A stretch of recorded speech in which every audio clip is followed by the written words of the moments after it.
now I have added a few others as well. As we go along, this will keep getting added. But okay.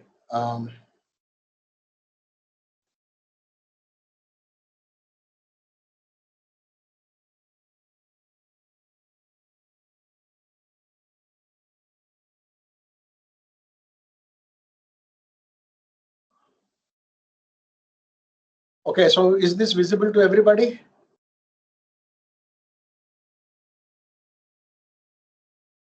Is my slide visible to everybody? Yes, sir. Yes, sir, it's visible.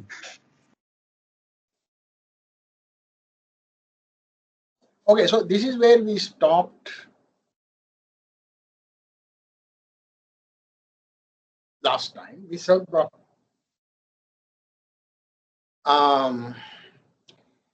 when we try and estimate the welfare costs of business cycles, the answer seems to crucially depend upon how averse an individual is towards risk and the variations of deviations from trend consumption. Using empirically plausible values of risk aversion and variance, Lucas arrived at a cost of 0.002% of consumption. It's a very small percent of GDP as well.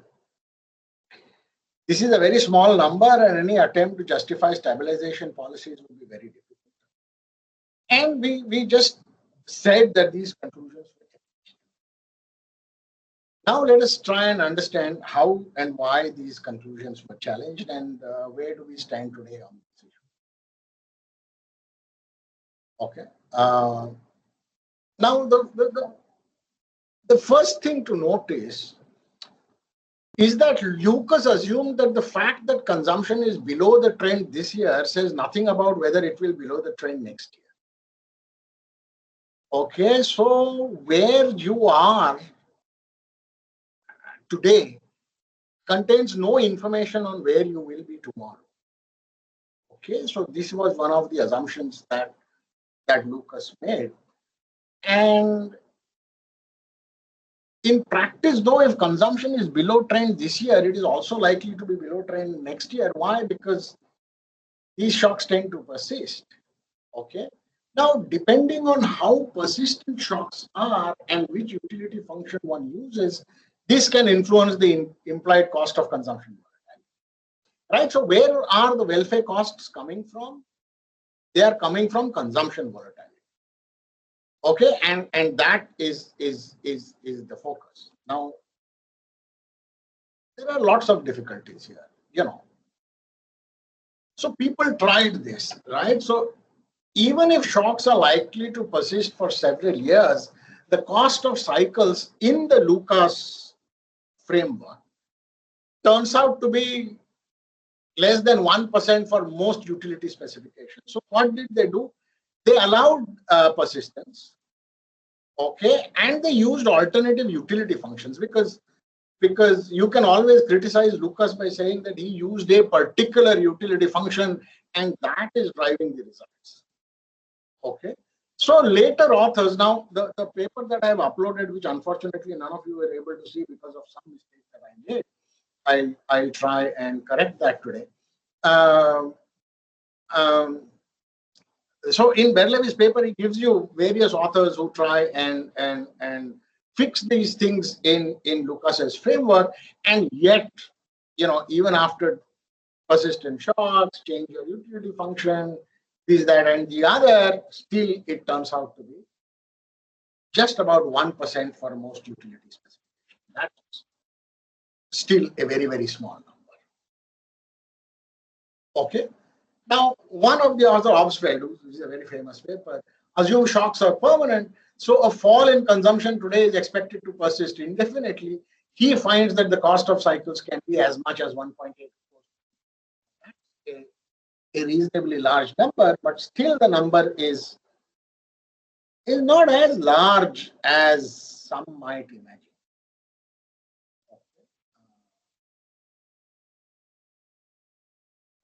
Dolmas later shows that this can be larger, over 20%. Now, this is a huge number that comes about. Okay, over 20% of lifetime consumption. So that's going to be a very large percent of national income as well. When shocks are permanent and individuals have preferences that exhibit first order risk aversion. You notice that first order risk aversion is still a very weak, I don't know whether weak is the correct word to use, a very restrictive kind of form of risk aversion. Okay, so you did get some papers which showed a very large cost. Okay, now, if you allow shocks to be permanent, then it raises very fundamental issues. Okay. Now, the fundamental issue here is that these permanent shocks, well, I mean, how can a shock be permanent? You notice that there is the two words don't go together. If it is permanent, is it really a shock? It's not.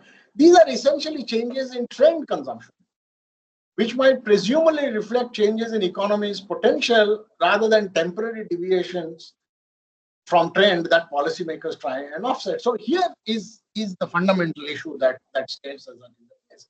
Even within Lucas's framework, if something happens to the trend, in welfare terms, that's going to be very, very costly, no question about it. Okay, the whole idea is to figure out what happens to deviation from the trend, right? The business side. All right, now if you are starting to argue that the deviations are permanent, that the shocks are permanent, then you are basically saying that there is a change in trend. Now, in Lucas's framework, of course, any change in trend is going to be very, very expensive. It's going to have a lot of cost. Okay.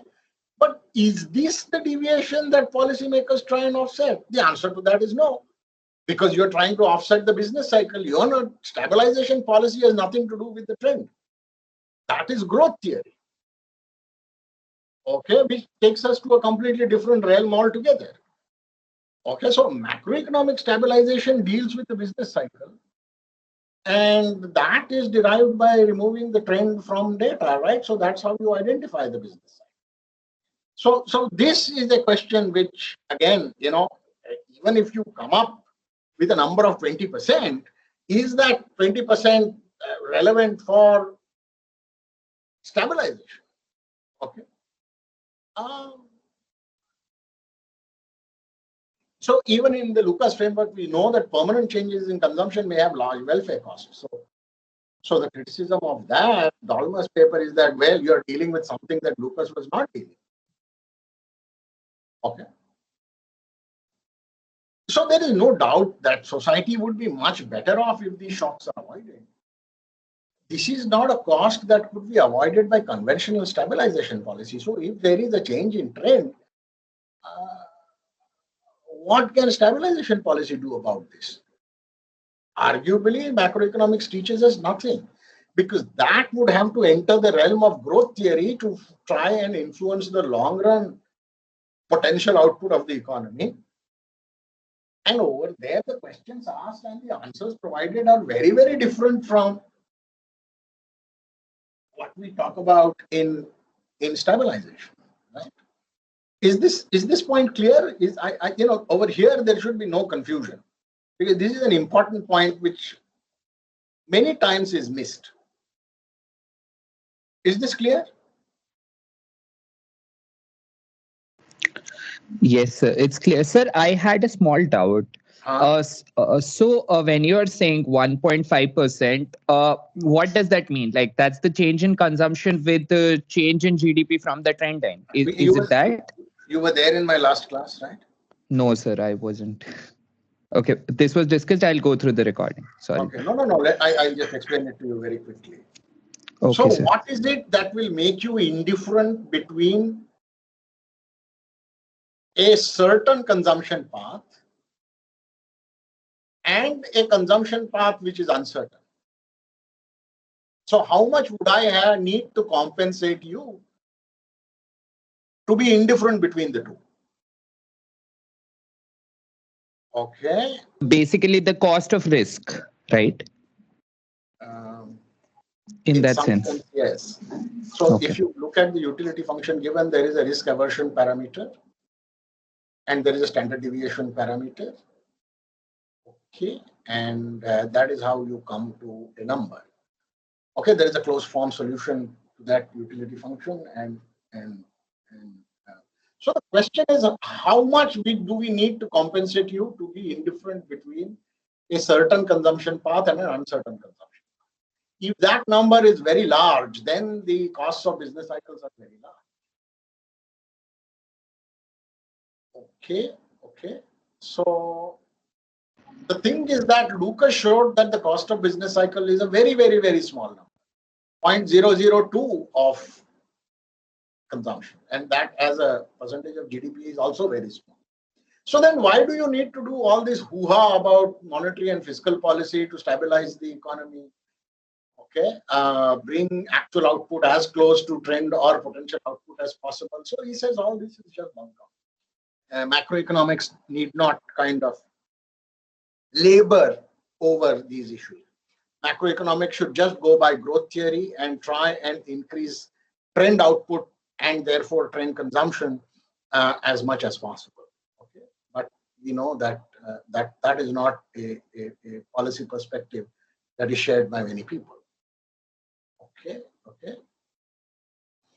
Now, if there is a confusion between the trend and the cycle, we are in a dead end, right? Those of you who have taken time series will immediately recognize that this is a huge problem here. Okay, okay. So we know that conventional macroeconomic stabilization policy deals with the business cycle and not trend growth. Trend growth rates and trend potential output is talked about by growth theory, and in growth theory we don't bother ourselves with the business cycle, right? So in principle we should be clear about what short-run fiscal and monetary policies attempt to do, and what are the policies that influence long-run growth.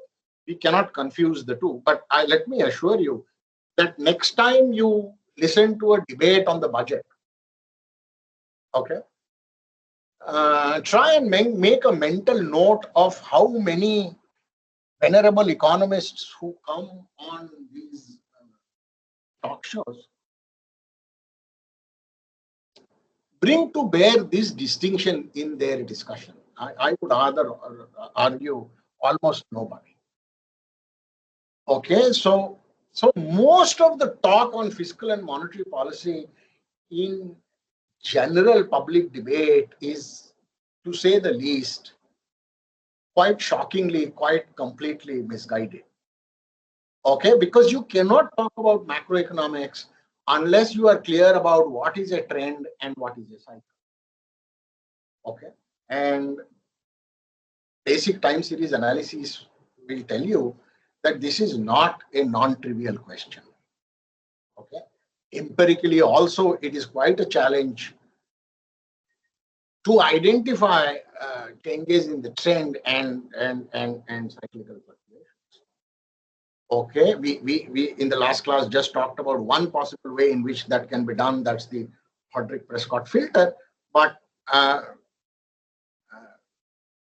it is still controversial. Okay, and more importantly, non-trivial.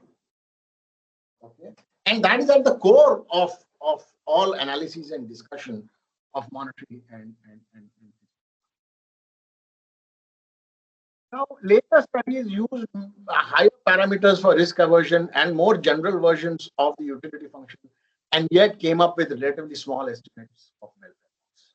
Okay, so whichever way you kind of twist and turn the basic framework of the estimates of costs of business cycles, quite embarrassingly for a very large number of years, you had a very small number. Okay.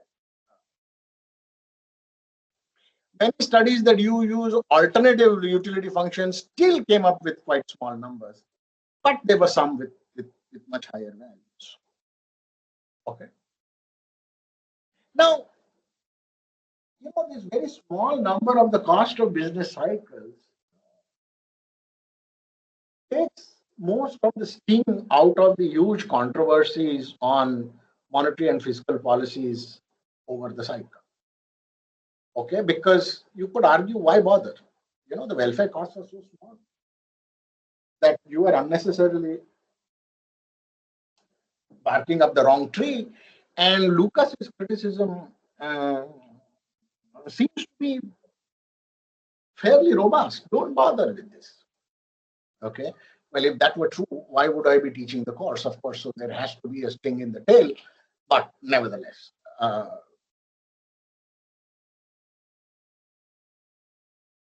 Now, the fact that you were talking about aggregate consumption could potentially understate the welfare costs. Okay. And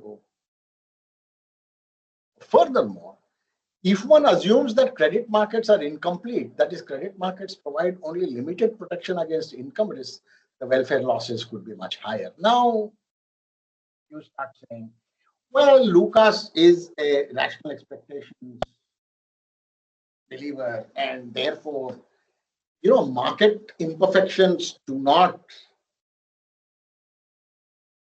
matter for him so much.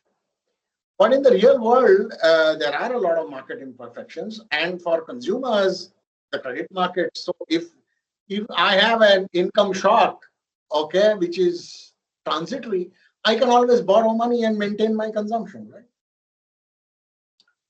Okay, and but if I cannot do that, okay, and the fact that credit markets are having various imperfections that lead to both moral hazard and adverse selection, and the ensuing problems in market clearing, etc., etc. Could this point to the possibility that if we take these things into account, then the welfare losses could be much higher? Now, the embarrassing thing is that even when this is accounted for, the welfare losses turned out to be small. So, it is like an onion. Every kind of leaf of the onion that you turn over, it still remains an onion, right? So whatever you do, all the criticisms you try and take care of, the welfare loss numbers still remain really small. Now, the one thing that has been overlooked is the fact that stabilization could affect consumption growth via its influence on investment. Now, where the hell are these guys coming from? Okay, this is just a statement that I'm making. Let us see whether we can find a link about consumption growth and its influence on investment, and therefore its influence on welfare. That's this argument is really stretched a little bit according to me, but let us see. The firms are unwilling to invest in uncertain environments. If fluctuations can be eliminated, firms may invest more, that is, accumulate capital more rapidly. This allows firms to produce more output, enabling households to increase consumption, thereby making them better. So notice, you can think about monetary and fiscal policies over the cycle and see how this is going to work. Okay, but obviously this is likely to be a hasty conclusion. Why? Because in the face of volatility, also choose to have more precautionary savings to see them through bad times. If stabilization is successful, to eliminate the need for such savings. Okay.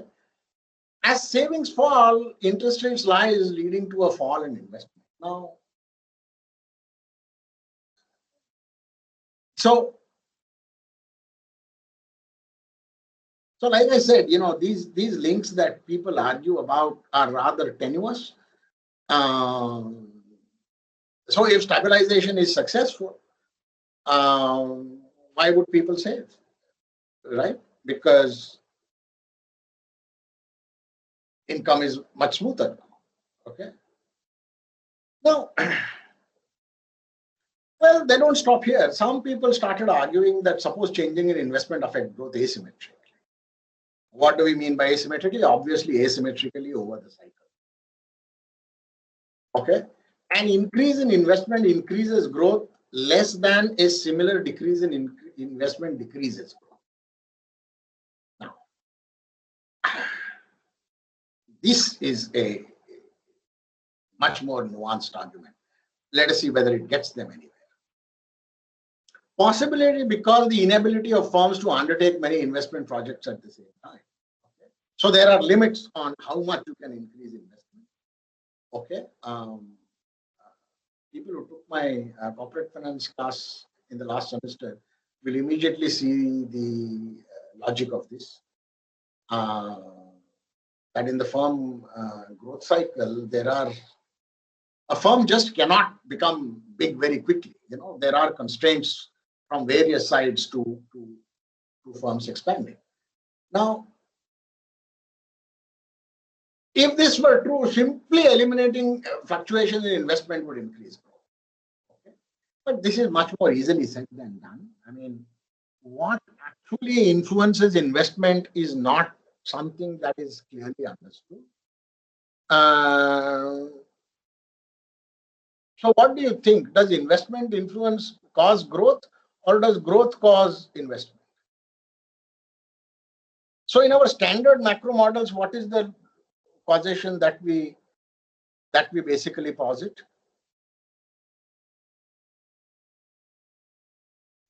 So investment causes growth.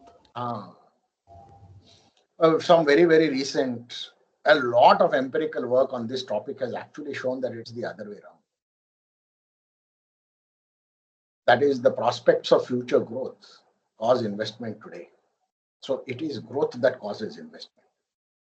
Okay. Now, so in macroeconomics, these standard causations that we posit, especially when it comes to investment, are very, very tenuous. I'm not saying that empirics can actually enlighten us too much about this, but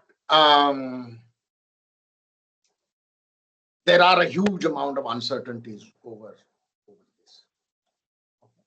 We basically don't know, or whatever we know is likely to be reversed very quickly. That is, we don't have very robust empirical results on these causations. So if you think a paper in Review of Economics and Statistics is a robust finding, then there are papers which show that it is exactly the opposite of what we posit in our standard textbooks. So that should temper a lot of what we say with confidence. Sir, I have a doubt. Sir, in the starting slides, you told that welfare losses due to fluctuations are negligible. So then there was... No, I didn't say, Lucas said.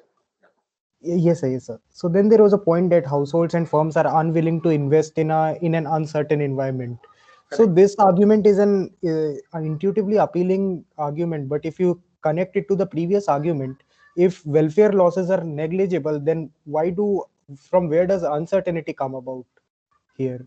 I mean, whether it is an uncertain environment or a trend environment, you should be indifferent if there are no welfare losses. That is the whole point. No, that is what Lucas is saying. Lucas is saying that people are indifferent. You understand that the amount of compensation that needs to be paid to consumers to be indifferent between these two things is negligible. Precisely the point. That is what Lucas is arguing in the first place.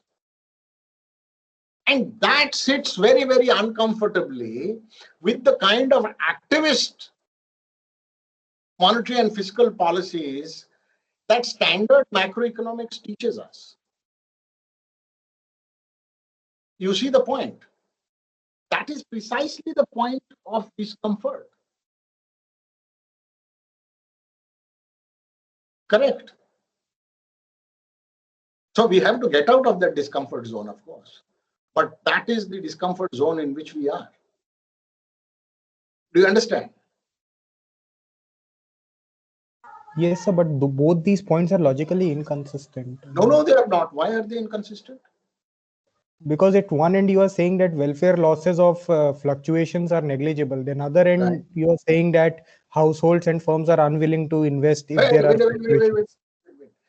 The first statement is an empirical estimate, right? Yes, sir.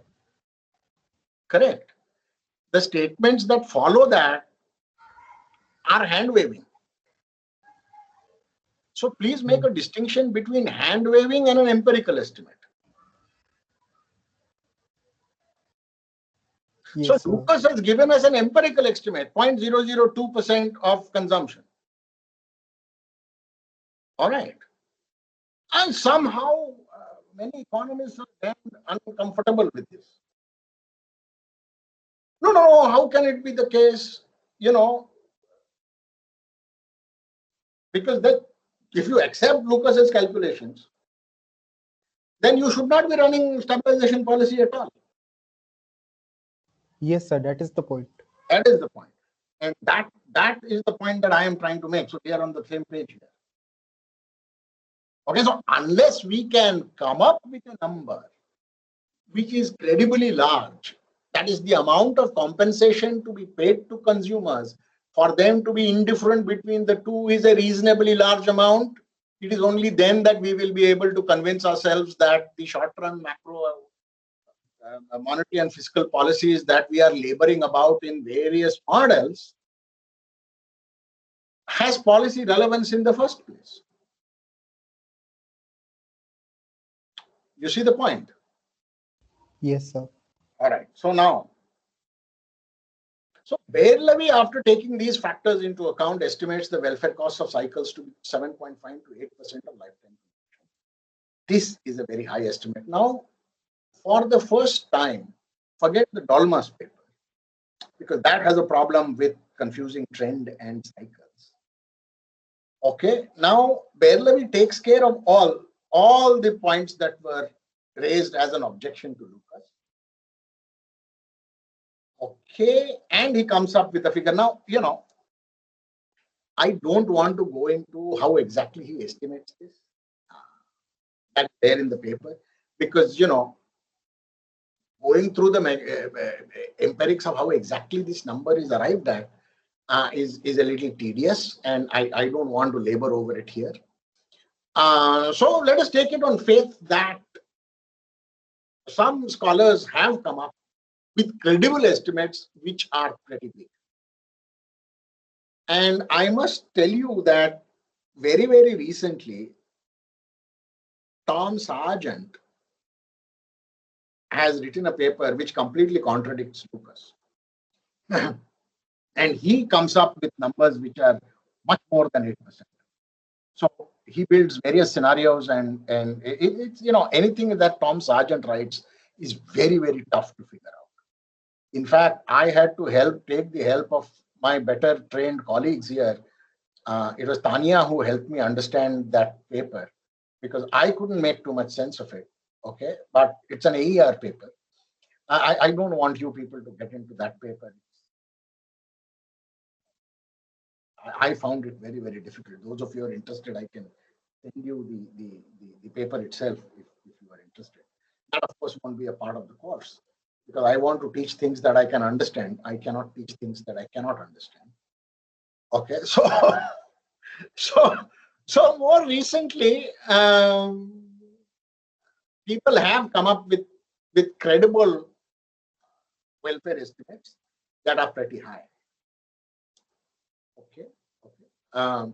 So the shockwaves that Lucas sent amongst the macroeconomics fraternity took many years to kind of abate. It took many years from the first calculations of very low welfare losses of business cycles to estimates that give us some confidence that these numbers are large. This is very, I see a complete parallel of this literature to the literature on estimating the monopoly costs in an economy, okay, welfare costs of monopoly. So the first estimate that Haberger gave were minuscule, 1/2 of 1%, or even less than that actually, in the 1950s or 60s sometime. And it is only in the late 80s that, other authors like Mueller and a few others came up with welfare costs of monopolies to be, in the neighborhood of 8 to 10 to 12%. Okay. So the confusion that was there in the IO literature, that is, if the welfare costs of monopoly are so small, then why should we fund the Competition Commission of India, or why should the US fund the Federal Trade Commission, etc., etc.? Okay, those are worthless expenditures. Okay, so the IO people were able to resolve it in the late 80s. The macroeconomists were able to resolve it around 2004. And I think the Sargent paper came in around 2014, which put everything to rest that no. Lucas is overlooking a lot of things. The welfare costs of business cycles are not trivial. They are substantial. Is that understood? And this course does not focus on the exact methodologies that exist to estimate these costs. That takes us to a realm of macroeconomics, which in this course we are not interested in, but there is a very large literature here. Okay.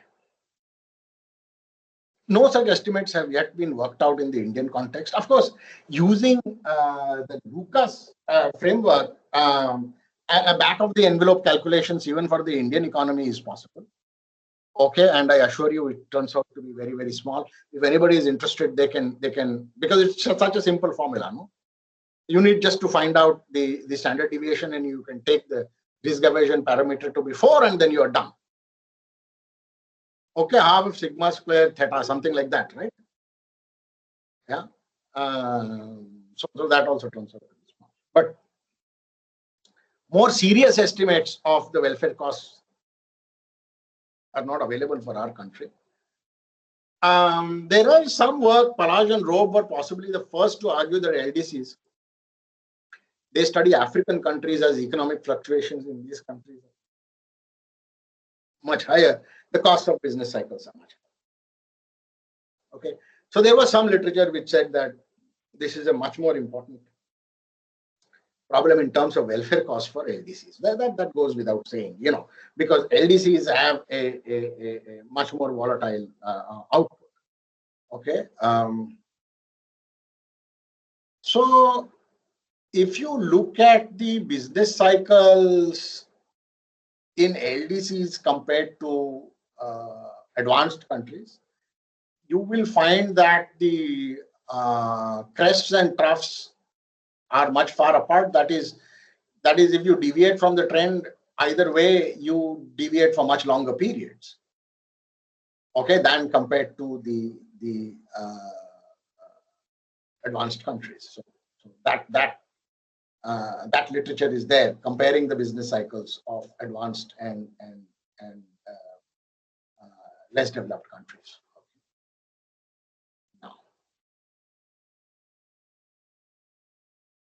So now, if somehow we are able to agree, before I forget, somebody had said that they will try and look at the Kidlin-Prescott paper and see what they are getting there. Have you done it?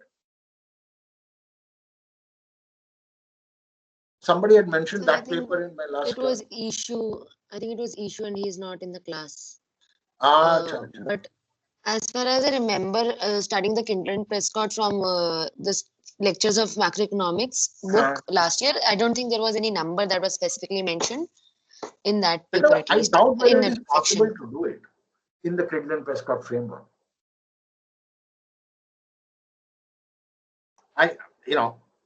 In that framework, can you arrive at a number of welfare costs? I doubt it. But I've not looked at it in any great detail from this perspective. Okay, so that's okay. So if there is a large cost associated with post-war cycles, and we agree on this, there are many still who don't agree. Okay, so but be that as it may, but if you say that the mainstream agrees with this, let's go with that. Whatever the difficulties of arriving at a number, but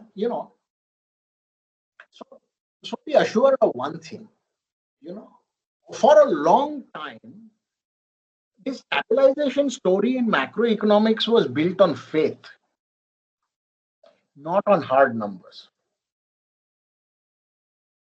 Now people are a little more confident that these stories can be built on hard numbers.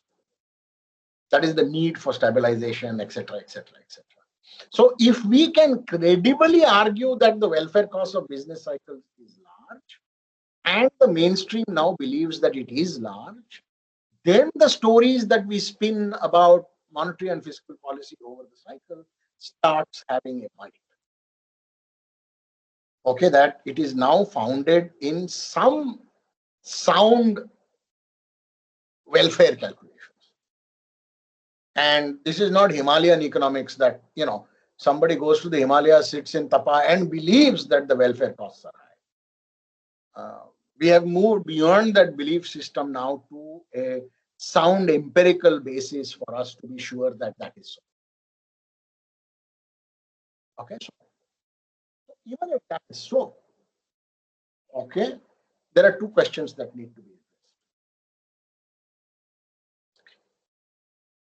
Should policymakers have acted more aggressively than they did in the post-war world? And B, is stabilization an important priority that should guide policymakers? Now, it is far from obvious that policymakers should have acted more aggressively despite the large costs. And why is that so? And now we come to the core issue, okay, that plagues us when we talk about macro models. This is because some of the shocks that were responsible for cyclical fluctuations were not something that could be easily offset. So think about it. If there is a large energy shock, okay, like what we faced in the 70s for the first time, and then in the 80s the next time. So these two energy shocks are very well documented, right? Okay. Then there could be weather shocks. That, those of you who have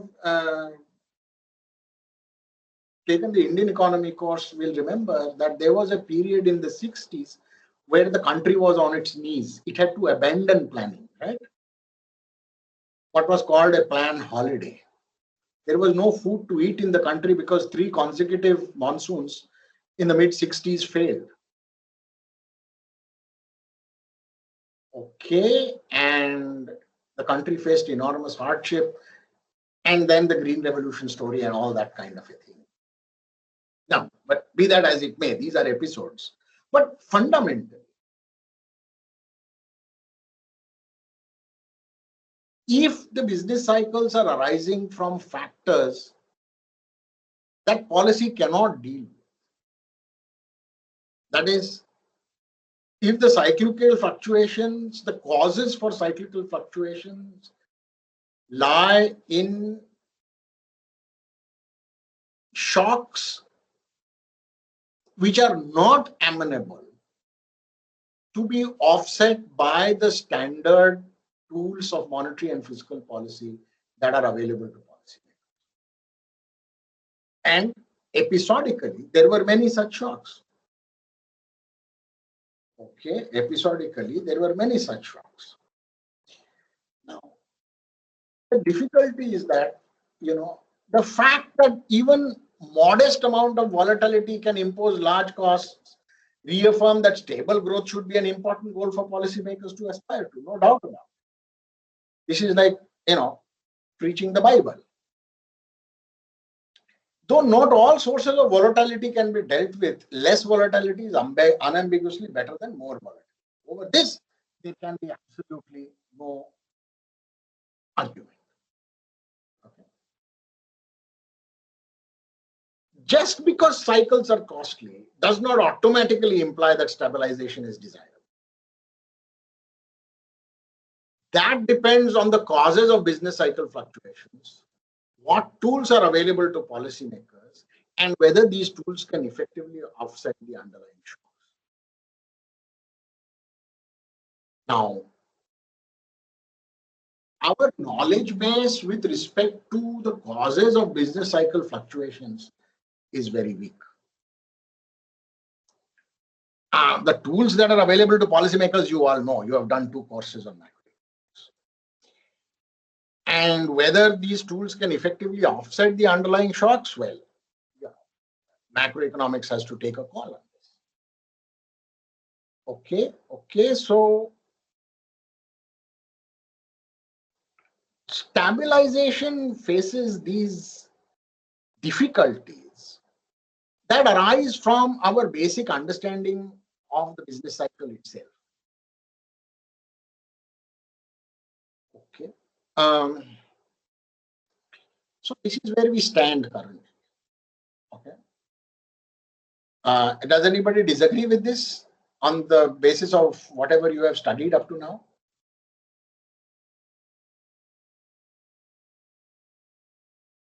Or do you think these statements are quite reasonable?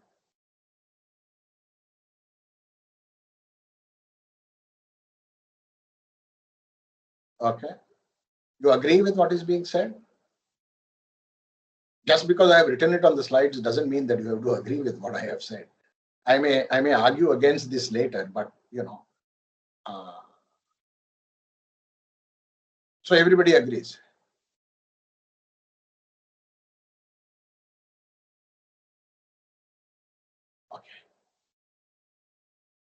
Okay, now. So the position that one takes on stabilization policy seems to depend on whether one believes the following things. That the economy has strong dampening feedback impulses that tend to correct deviations, that is. So suppose there is a shock and you fall off the trend. But there are automatic stabilizers which work well. In which case, you don't need to do much. Though the economy will have problems of inflation and unemployment, these problems will be contained and with some lag eliminated without the policymaker doing anything, because of what we call in macro built-in stabilizers. Okay. And the possibility that active government policy may interfere with normal feedback responses and destabilize rather than stabilize. So this is one belief that you can have. The other belief that you can have is that the dampening feedback impulses are weak or absent. That is the built-in stabilizers are inherently ineffective. So without government action, any problem of inflation or unemployment will persist. Okay. Anybody who argues for extremely active macro policy, either fiscal or monetary, should believe B and not A. Okay, I've given you 2 extreme ends, but you know, you would be closer to B. Agreed with that? Is that a reasonable statement? Yes, sir. All right.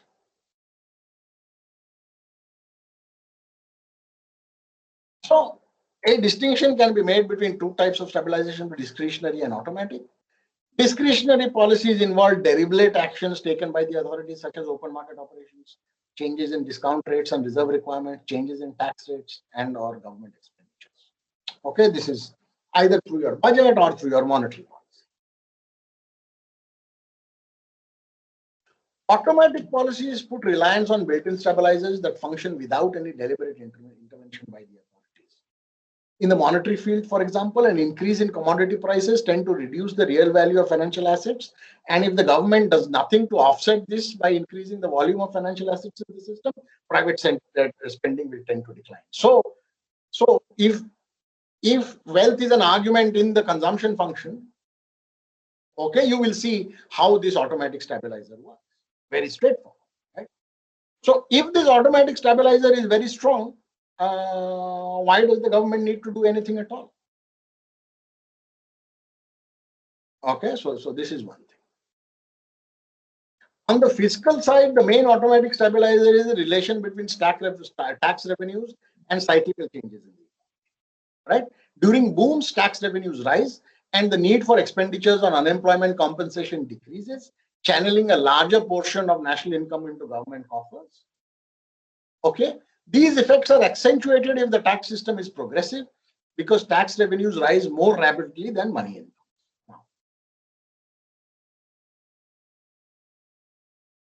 Those of you who have looked at Piketty's arguments or any arguments that look at the nature of progressivity in taxes will be aware that over time, all over the world, including our own country, progressivity of taxes has taken a hit. So when tax reforms were done all over the world, more so in our country, nobody asked the macroeconomists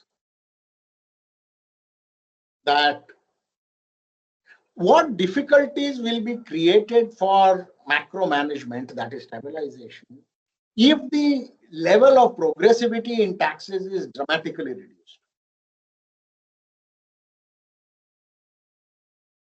Because the macroeconomists would immediately have said, you know, if you reduce the progressivity in taxes, an extremely important automatic stabilizer is being compromised.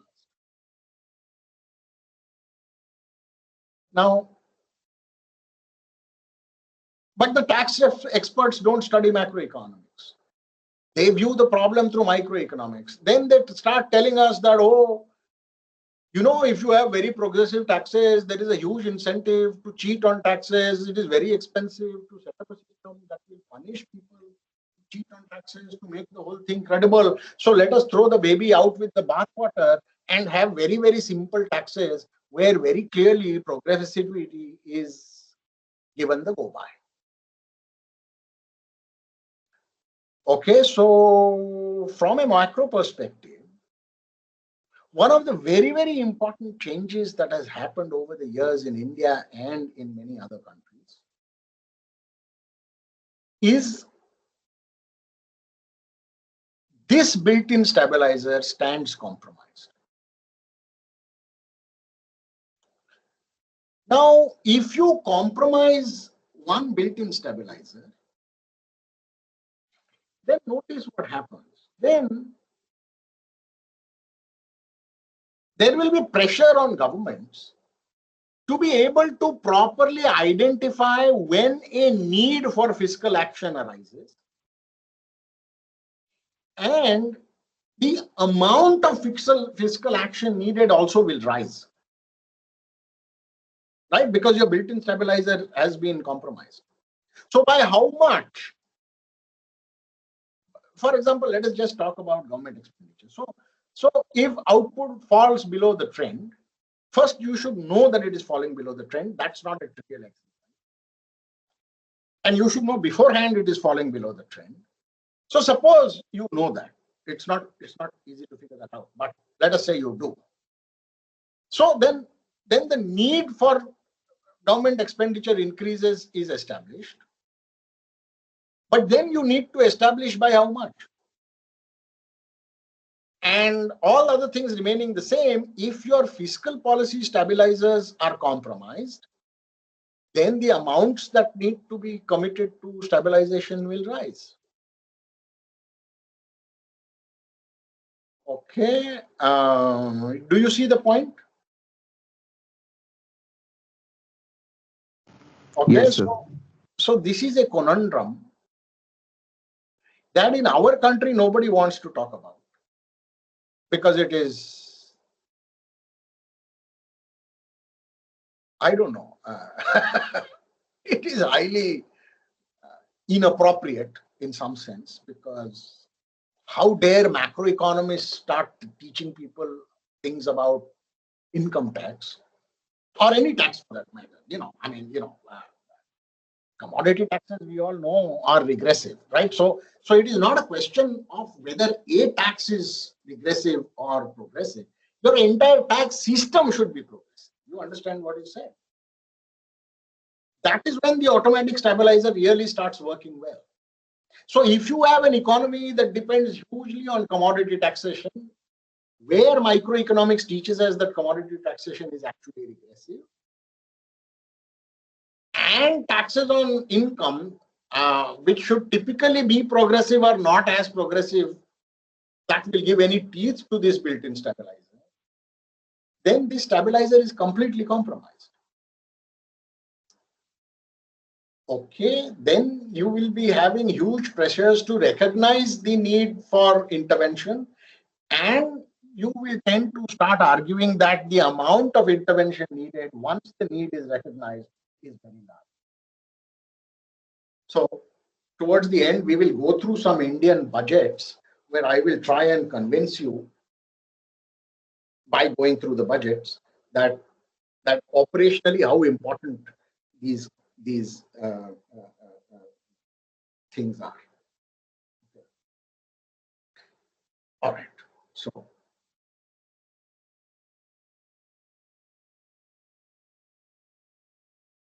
So macroeconomic models dealing with problems of stabilization help us understand how monetary and fiscal policy can be used to stabilize output around their trend levels and hence prevent booms and recessions from getting out. Now,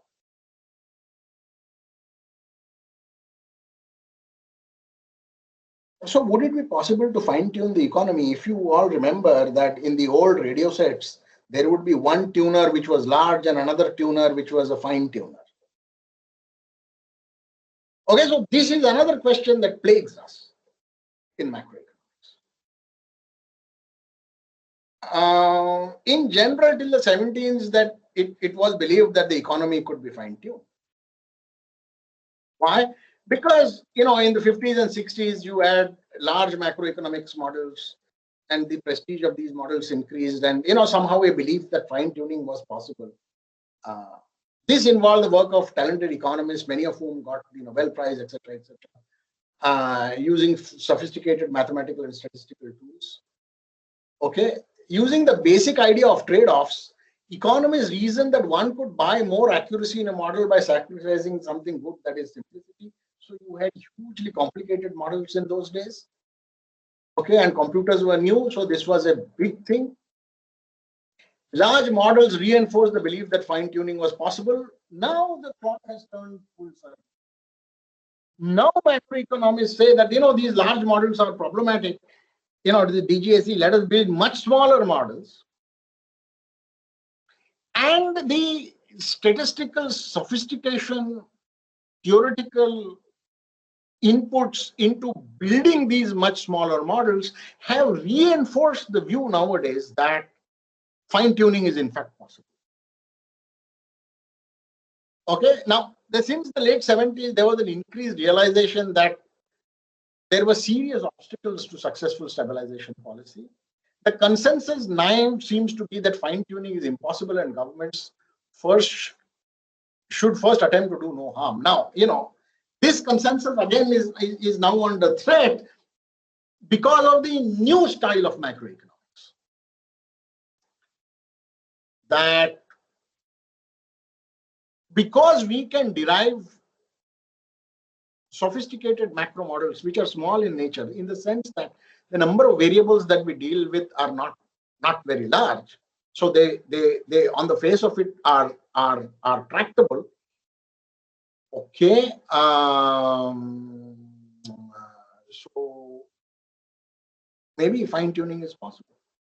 Okay, but before these rather more sophisticated models came on the scene, there was a consensus, and I tend to agree with that consensus even now, that the first responsibility of the government is to do no harm. Okay, this was the old consensus. Moderate inflation allows the economy to operate with low unemployment. Okay. Now the shocker. Now why are we learning this course? Okay. So, and this recent empirical evidence we will sift through in great detail. Recent empirical evidence suggests that both monetary and fiscal policies are pro-cyclical in developing countries. That is, they reinforce the cycle. Now, this is a damning sentence. Now, why is this a damning sentence? Because if on the one hand you are arguing that the costs of business cycles are large for all countries, they are likely to be larger for developing countries, and then you empirically find that in developing countries, monetary and fiscal policies are pro-cyclical, that is, they destabilize rather than stabilize. This is a shocker, because then you are arguing that policy actually accentuates the cycle and leads to large welfare losses. Are you seeing where we are coming from here?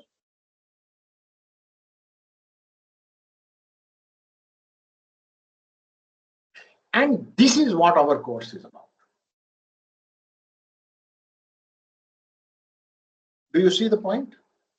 That is number one. If empirically we can show that monetary and fiscal policies are pro-cyclical in developing countries, we will go through the process as to how this was done, what are the most recent ways of figuring this out, and we will also ask the questions so what at a later stage. But if we can empirically show, and this empirical journey has not been an easy one, to arrive at the conclusion that monetary and fiscal policies are in fact pro-cyclical has been,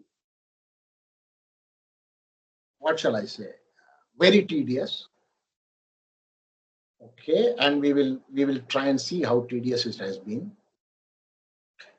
So if in developing countries they are reinforcing the business cycle, this is a shocker to all macroeconomics, isn't that so? Something is desperately wrong somewhere.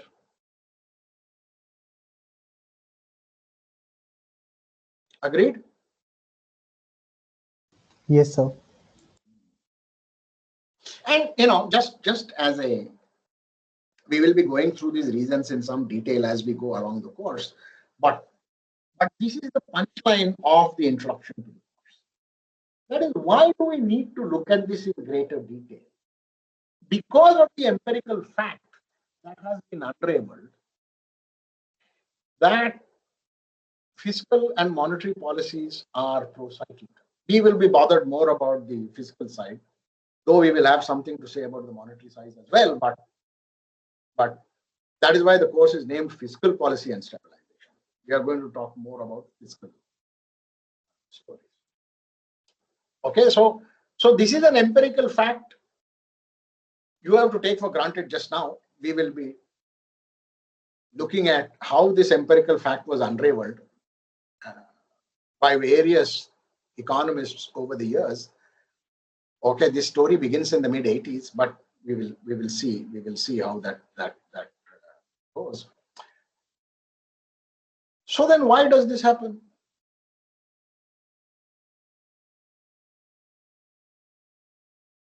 The first answer to this question was developing countries face credit constraints that prevent them from borrowing in bad times. They are forced to repay in bad times, which requires a contractionary fiscal policy in bad times. So this is a classic paper by Gavin and Perotti called Fiscal Policy. What was the paper called? Fiscal Policy in South America or something like that. Yeah, Fiscal Policy in South America. Okay. And it is a classic paper. We will be going through that paper in great detail. It is a tedious paper to read, but anybody who wants to do serious macroeconomics needs to read it, because not because the conclusions they come to have been robust, this, that, and the other. These conclusions have been challenged, then they have been resurrected, all kinds of things have happened. That we will go through that story. But sheerly for the eye for detail, when you are doing macroeconomics, that is needed. Okay. how the institutional features of countries need to be taken into account, how data is to be culled, how data is to be managed, how data is to be interpreted, for a very, very good instruction of that, especially when you are using I mean, this is a study of what? I don't remember the number of countries, maybe 12 or 13 or 14, whatever it is. So when you are trying to understand a phenomenon across countries, what care needs to be taken such that the data is comparable and therefore your conclusions are robust, etc., etc. So they argued that because the international financial architecture deals with underdeveloped countries in a very ham-handed kind of way, as soon as a downturn is expected in these economies, the people whom they have borrowed from knock at their doors and say, hey, we are thinking that, you people are getting into a recession, so can you, prepay your loans now? I want my money now. So when these countries face this, they are forced to contract in a recession because they have to repay. How can they repay? They have to divert government expenditure towards repaying those loans. And once they do that, they run a fiscal policy that is contractionary in a downturn. So Gavin and Barry argue that this is the most important thing, at least in the South American countries. Whether that reason was correct, not, but we will come to that. Okay, so this was one of the big things in this literature. Okay, that the international financial architecture is such, the IMF basically behaves in such a bad way that developing countries cannot run macro stabilization policies that are countercyclical. It is this international financial architecture that forces developing countries to be pro-cyclical. Okay, so this is one reason. The other reason that has come up is what they call the voracity effect. Okay. And what does the voracity effect say? That in federations, and most of the countries are federations, the center and various federating units, who compete for a common pool of funds, so expenditure could exceed a windfall in good times. So what happens? So suppose you have good times. You are having a boom. Just a minute. Hello. Hello. I'm class. I'm your phone. Yeah, sorry. That was Shubhra for calling. What was I saying? Yeah, so if you are in good times, your tax revenues will boom, right? And if you have a progressive tax rate, your tax revenues will rise much faster than income. So, but the problem is that there are many federating units who are looking at this huge expenditure, huge revenue that the center is sitting on.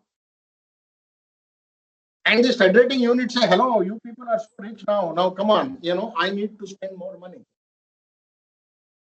You must give more money to the federations, to the states. And the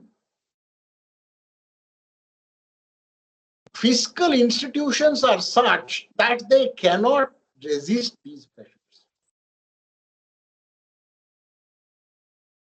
And then in good times, you end up spending more money. Then that makes it pro-cyclical.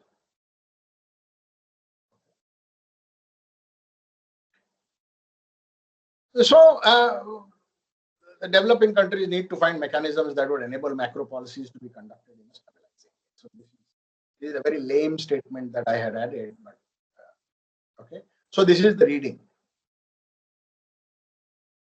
Buddy Barlevy, 2004, The Cost of Business Cycles and Benefits of Stabilization, a survey. I think this has come in Journal of Economic Literature later, 2005 or 6, but I'm not sure. So this NBAR paper I have shared with you in the files, but you are not able to see it, but I will go and see to it that today you can see these files. Okay, any questions Sir, now? yes, sir. Can you explain this point again? I mean, it's not very clear for me. The voracity effect. Okay, so there is a center and there are states. Right? So consider India. Right. So consider a boom period. Okay, tax revenues rise phenomenally, as they should, because otherwise you're not in a boom, right? So actual output is greater than potential output. What should be the stance of fiscal policy? So it should be contractionary. But the states don't see that. The states see that the center is suddenly having a lot of money. And then the federating units put a lot of pressure on the center to release that money for the states to spend. Remember, the expenditure responsibilities are with the state. Correct? Not with the center. And that is why it is called voracity. Okay, sir. Understood. This is a windfall which the states don't consider to be a windfall. The states say, you have more money, pass it on to me. I am the expenditure provider, right? I make all the expenditures. Now I look at you, you center are flush with funds. Hello, give me more money to spend. Well, the center is looking at this as a windfall and saying, Baba, you know, we are on actual output is greater than potential output. So this is going to happen. But how can they convince the states that this money should not be spent? So then they end up. So there are a lot of so the person who has developed this voracity effect story is Begh, Begh.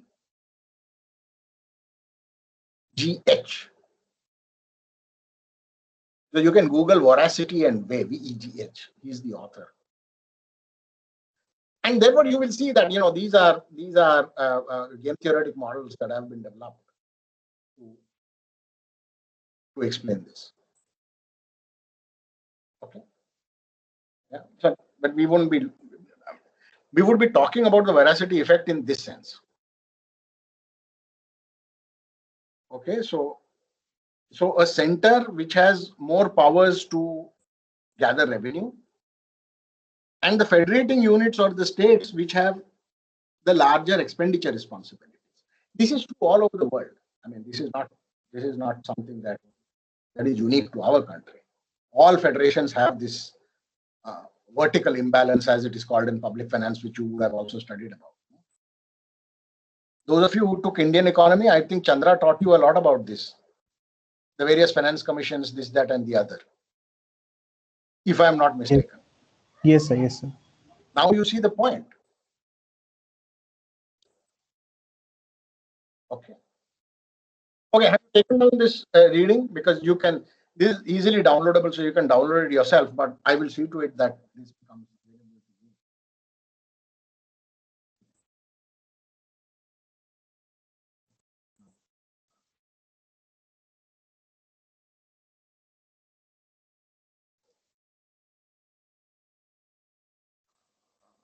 you. Is the new slide visible?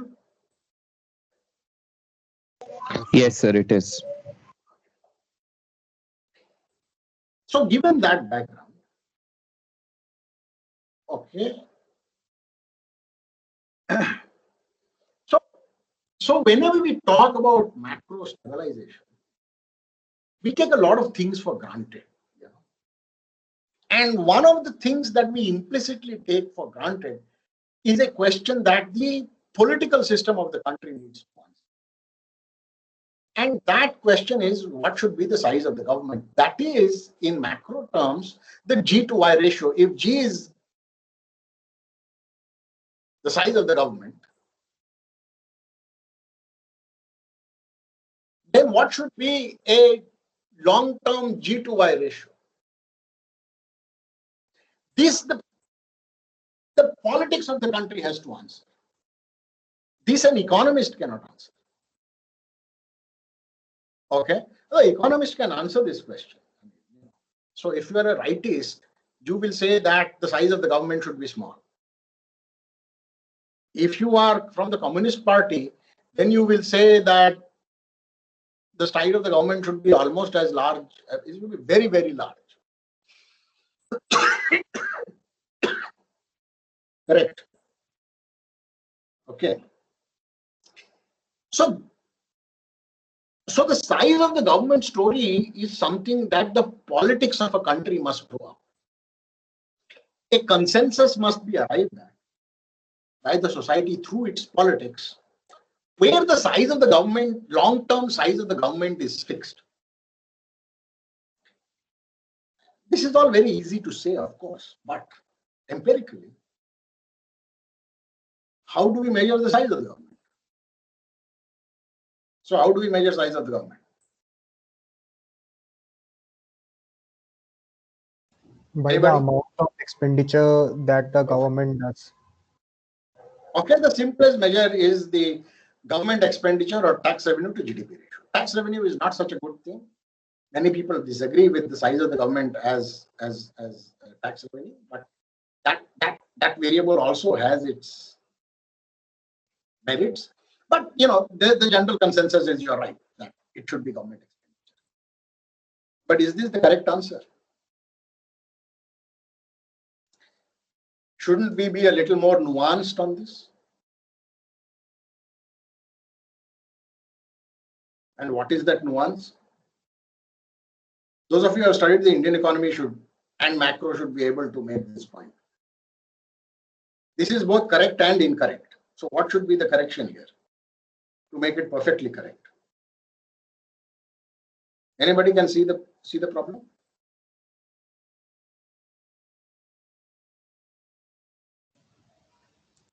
Should government expenditure and tax revenue include the expenditures and taxes of both central and state governments is the question. So what would be the answer to this? From a macro stabilization perspective,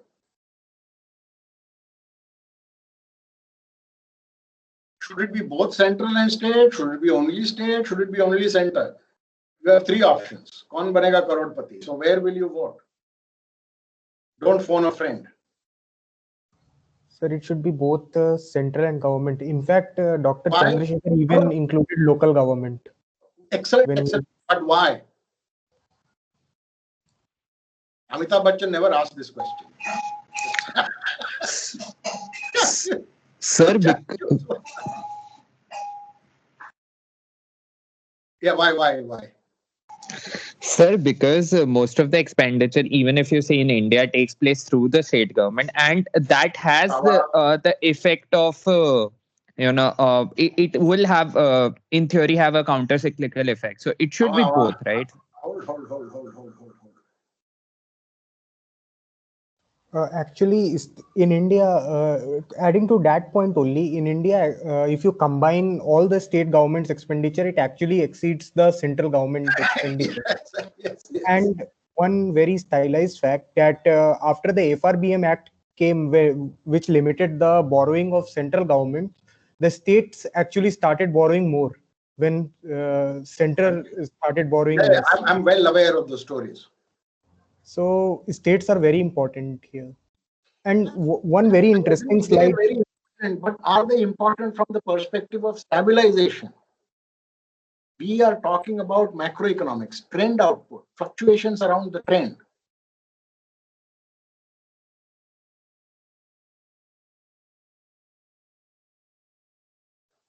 Who is in charge of running macroeconomic policy?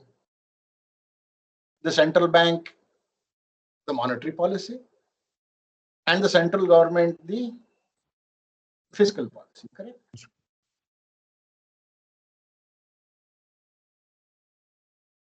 Now,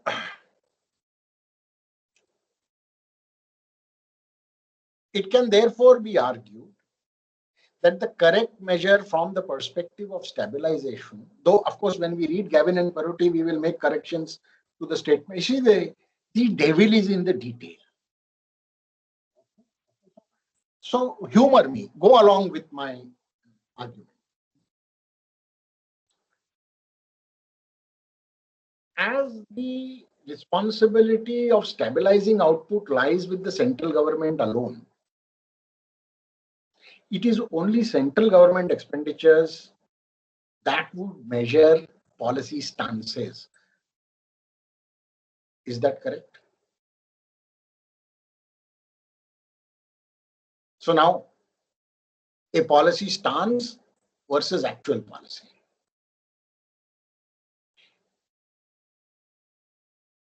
So I am trying to argue that the correct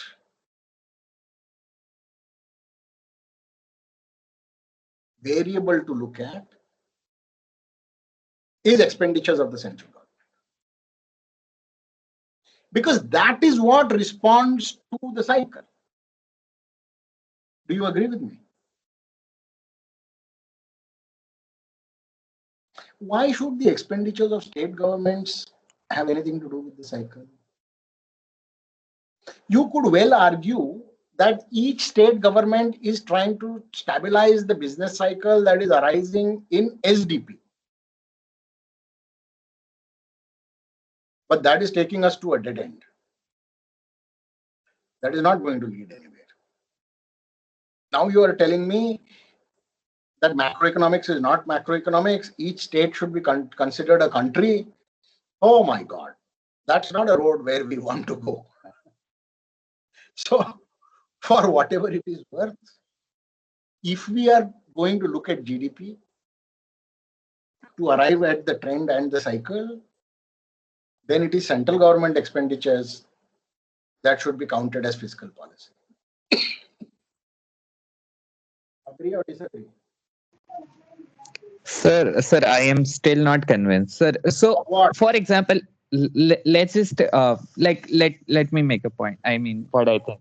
So, let's just say in India, you have two kind of institutions running. In particularly, let's say education. You have centrally sponsored schools, and then you have schools which are being run by states, okay, or any sort of institution. Now, I have two options as a central government. I can either route the funds through the state, or I can directly spend on the establishments which are under me, right? So how does the how do the two differ, right? I can transfer the funds to state and they will like spend. Wait a minute. Before you go ahead, in macroeconomics, when we talk about government expenditures, we never talk about what the government is spending on. So first, get out of that stream of thought. That is a second order story. No. In macroeconomics, we are more bothered about the first order story. We have to first, suppose output is below or above the trend. Suppose it is above the trend. Okay. Then government should contract. Let us say the government should contract expenditures. Let us stop at that. Let us not ask the next questions, which expenditure should it contract? Because that takes us into territory which we will get into, but we will get into a little later. At the first cut, we must agree that it is the center who has to cut expenditures. Correct? Or no? Yes, sir. So just one clarification. When we say the expenditure of the central government, will it include the transfer of the funds from the central government to the state government? Of course, if you see the budget, a large part of it is a transfer. We will come to these details. But, in principle, you have to either agree or disagree with me. You see, this is not a trivial question. There is a lot to be said on either side. I am saying for the time being, go along with me. That this is the statement that I am making. Okay, you see the point. I am not giving you any finality to my answer as yet, because I don't want to do that. Let this be a discovery process. As we read the papers, we will unravel a few new arguments that we have not seen before. So let us not try and unravel all the arguments right up front, then all the fun is taken out of the course. So for the time being, go along with me, I'm arguing. Because the center runs stabilization policies, let us say it is the central government expenditure. What expenditures? Are they giving it to the states, not giving it to the states? Let us not discuss that now. So the government sees that the economy is overheating and it needs to cut back expenditures. That's all. And whose expenditure can they cut? Of course, their own. Their ability to cut the state's expenditure depends on the precise nature of the relationship between financial relations between center and states and the borrowing ability of states. That's a different story. We don't want to get into that as of now. Okay? Is that okay? Yes, sir, that's fine. Okay, I think we can stop for the day. Okay, we will continue from this point onwards in the next class. And I will set right my settings on my course. Okay, and let us see how I can do that. So how many of you are likely to take the course? Because whether I come in on Friday depends on that. So when are you going to confirm this? 3 and 3, 6. There are only 8 of you in class just now. Okay. Sir, 8th January is the last date that we need to confirm it to the S office. Correct. So that is Friday, right? So I will see you on Friday. Sir, I'm not sure that I'll see you after that. So that's okay. Sir, many of us feel that it would be really great if we could have a sort of introductory lecture with Dr. Rajeshwari. Would that be possible? Should we mail her about it? That is possible only after she finishes her classes with the. But let me talk to her.